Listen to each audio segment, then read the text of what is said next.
Bordeaux. Ce nom évoque tout de suite le vin, bien sûr, mais aussi ses magnifiques façades en pierre claire, une certaine douceur de vivre. Mais ce qu'on sait moins, c'est que derrière cette carte postale se cache l'histoire d'une transformation, mais vraiment spectaculaire. Celle d'une ville qui a totalement changé de visage, et ce, en à peine une génération. Allez, on entre dans le vif du sujet. Pendant des dizaines d'années, Bordeaux, c'était la Belle Endormie. C'est un surnom plutôt poétique, on est d'accord. Sauf que derrière, la réalité était un peu moins rose. C'était une ville superbe, oui, mais comme figée dans le temps.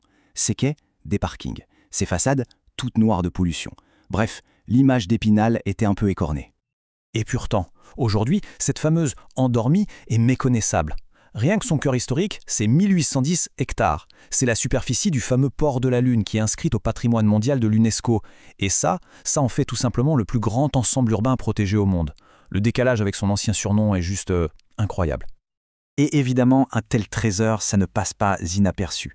La ville attire maintenant quelques 6 millions de touristes par an, des gens qui viennent du monde entier pour voir ce patrimoine exceptionnel. Du coup, la grande question qu'on va se poser est assez simple. Si Bordeaux était vraiment cette belle endormie, qu'est-ce qui a bien pu sonner le réveil? Pour le comprendre, on va devoir faire un petit voyage dans le temps. Alors voilà notre parcours, on va d'abord s'intéresser à ce surnom, puis on plongera dans les racines de la ville, on verra son âge d'or architectural, on analysera son grand réveil au XXIe siècle, et enfin, on se demandera ce que l'avenir lui réserve. On commence donc par le début de cette histoire. C'est vraiment ça, le fil rouge. Comment on passe de Belle Endormie à destination mondiale. Mais pour bien comprendre cette renaissance, il faut d'abord voir sur quelle fondation elle s'est bâtie. Et ça remonte à bien avant qu'elle ne pique son somme. Et des racines, Bordeaux en a, et des profondes. Pour saisir l'ampleur du réveil, il faut voir comment son identité même a été sculptée à travers les siècles. Et tout tourne autour de deux éléments clés, deux forces vitales, son fleuve, la Garonne, et bien sûr son vignoble. L'histoire de Bordeaux, c'est une succession de virages importants. D'abord, c'est une ville romaine, Burdigala. Puis, elle devient anglaise pendant presque 300 ans, suite au mariage d'Aliénor d'Aquitaine. C'est d'ailleurs ça qui va ancrer sa culture du vin dans le commerce avec l'Angleterre. Et elle ne redevient française qu'à la fin de la guerre de Cent Ans. Tout ça a forgé une identité vraiment à part, à la fois française, mais toujours tournée vers l'océan. Et au cœur de tout ça, il y a le fleuve. Cette courbe si particulière de la Garonne, cette espèce de croissant de lune. C'est ce qui lui a donné son surnom si poétique de « port de la Lune ».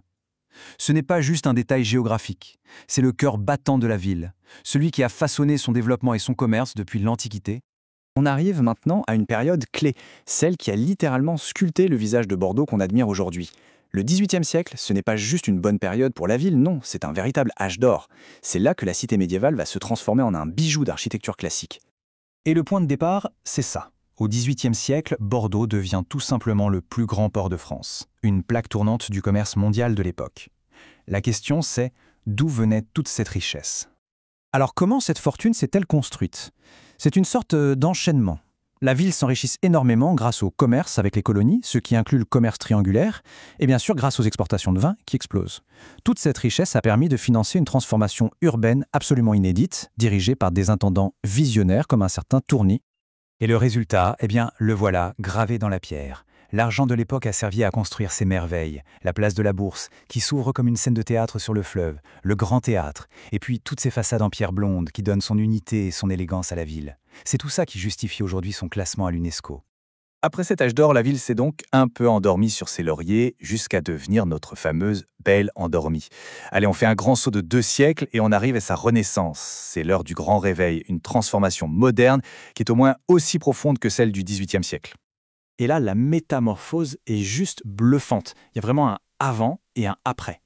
Avant, des quais qui servaient de parking, des façades noires de crasse, une ville où la voiture était reine.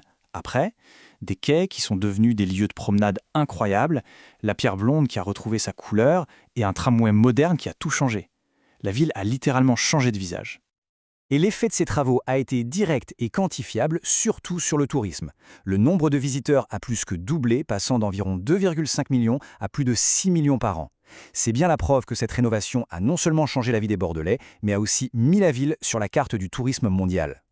Bon, la Belle Endormie est bel et bien réveillée, son succès est là, c'est un fait. Mais comme après chaque grand changement, de nouvelles questions se posent. Maintenant que le passé a été magnifiquement restauré, comment la ville imagine-t-elle son futur? Ce qui est intéressant, c'est de voir que le Bordeaux d'aujourd'hui ne mise plus tout sur son histoire. Le vin, ça reste un pilier, c'est évident, mais l'économie s'est beaucoup diversifiée. C'est devenu un pôle majeur pour l'aéronautique et le spatial, avec des géants comme Dassault ou Ariane Group. C'est aussi une grande ville universitaire et bien sûr une machine touristique de premier plan. Et c'est ce qui nous amène à la question finale.